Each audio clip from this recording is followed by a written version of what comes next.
Dr. Paraida Orangot, and to all the PSTSS na nasa at the back, akong Ma'am Sentia and Ma'am Marifi, Doc Marifi Ramos. And si Doc Sentia, di ay pasensya no, kay Silina, nabagyod mi na. Yan, ikaw lagi ko ako naandun kay Ma'am Inday. But, dito no, muragwa pa nabasa ako ang, this slides was made by pamangkin ni Dupay, si Farmina Dimapuro. So, lagi. Okay, lagi na kayo. Ano pa ko rin. And then, I would like to introduce also our duha ka asatids or teachers, man ang si Sir Ampaso, si Sir, meron siya. Nagtindog sila. Sir Makalanto. And before, ichika lang na ako doon, ako si Sir, dili ko yung napayuri kung dili, na-transfer na siya sa Balulang. Si Sir Kayamudin. And we in Kamamanan Elementary School, since 2021 nga, nag-abot ko sa Kamamanan, permitted me winner. Ang sad lang yun, basta division gali, ay, sanapan, division, winner ni permit. Pag mag-region na dayon, kaya among bata kay magsakit. Hindi ka balungan na. So, balulang na dayon ang makaangkot sa trono or katong nag-second. But anyways, in everything give thanks for it is the will of God, and He makes all things beautiful in His time. So,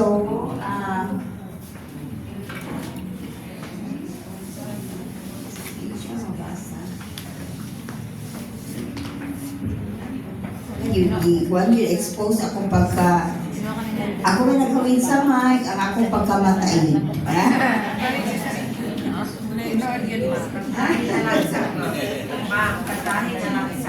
Di ko kabalo mo kanta. Ayun, pachikahan mo ko tamang sa hapon. Pwede rin yun. Okay.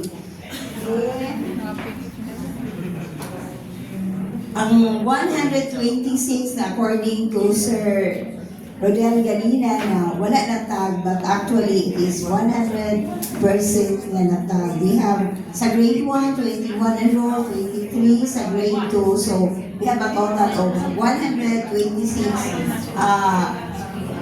Muslim learners with a live tagging. Ibutangan gino with a live tagging because it was tagged, fully tagged last Tuesday.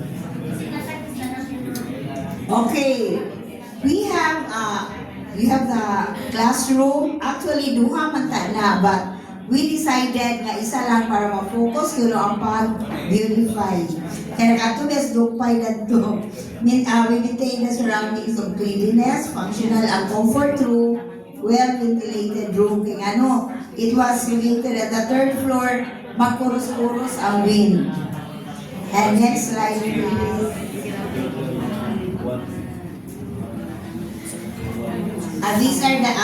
This is still the classroom pictures with the instructional materials given to us also by Dovpay. Nga mo na din ang alagaan kay wala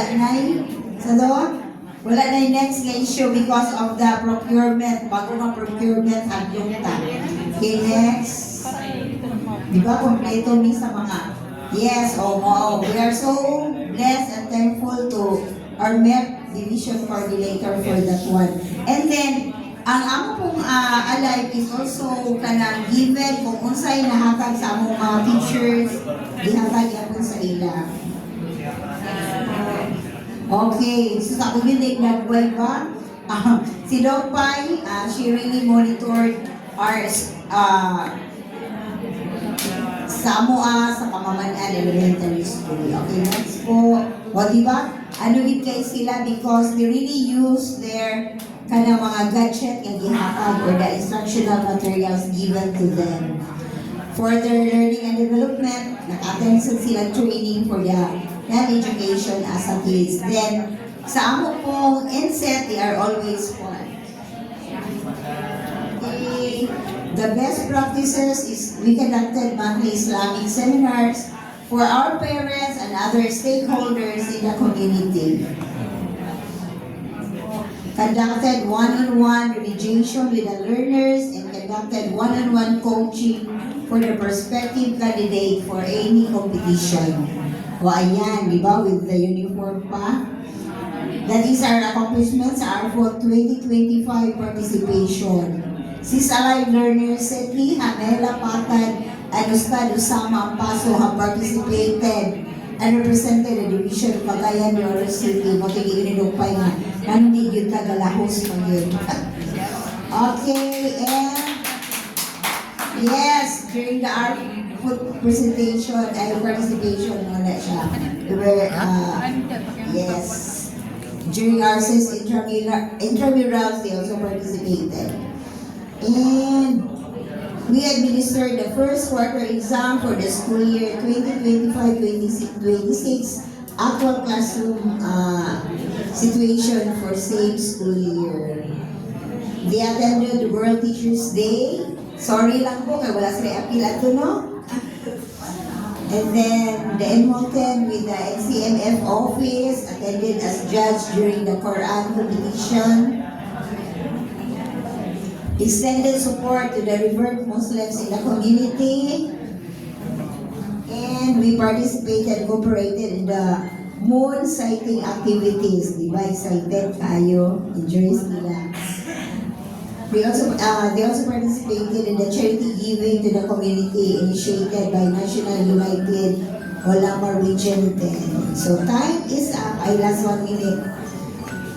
Okay, napag-yapon ni challenges, time conflict with the Alive learners, inconsistent attendance of the Alive learners. Then, that's as what I said, it was prepared by our school MEP coordinator. That's all. Thank you.